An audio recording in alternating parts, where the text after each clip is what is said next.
Alors c'est un projet de longue haleine, c'est aussi un projet auquel sont très attachés les élus et les habitants de la commune. Il s'agit de la sauvegarde de notre patrimoine communal, je dirais même régional, puisque derrière nous se trouve le Four Hoffmann, seul et unique de la région Poitou-Charentes.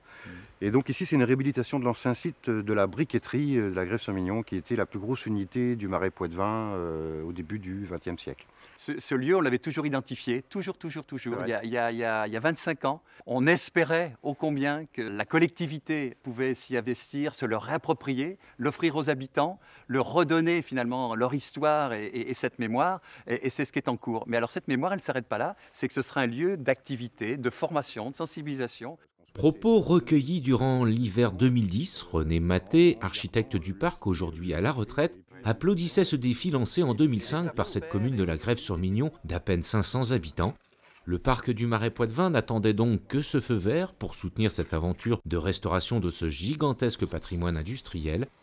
Après le montage des dossiers de recherche de financement, c'est en 2009 que les travaux ont pu débuter. Le parc est dans son rôle, c'est-à-dire qu'on sait peu que les parcs naturels régionaux sont des zones de développement économique. Octobre 2011, les partenaires financiers sont venus sur site. Des chantiers d'insertion successifs ont réalisé un travail remarquable. L'ensemble des bâtiments est aujourd'hui hors d'eau. Oui, de nombreux partenaires financiers, à la fois des partenaires publics, la région Poitou-Charentes, le Conseil général de Charente-Maritime, l'État, mais également des partenaires privés. Et donc c'est le cas aujourd'hui avec la Fondation du patrimoine, la Fondation Total, qui ont contribué à cette première phase de sauvegarde. Et on a également, nous, au titre du parc, eu des crédits de la Fondation du Crédit Agricole. Donc ça montre bien l'intérêt que portent tous les partenaires de rang local comme national sur cette opération fédératrice. Un dossier de grande qualité, car le fait que cette rénovation de bâtiments industriels soit prolongée par une reconversion sur une problématique de développement durable est un point d'intérêt supplémentaire à l'intérêt naturel qu'a porté au départ la Fondation du patrimoine.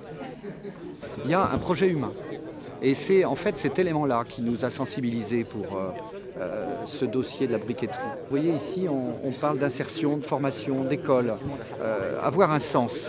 Quand un projet de restauration n'est qu'un projet de restauration, ça nous gêne. Ici, on a la capacité à faire des choses.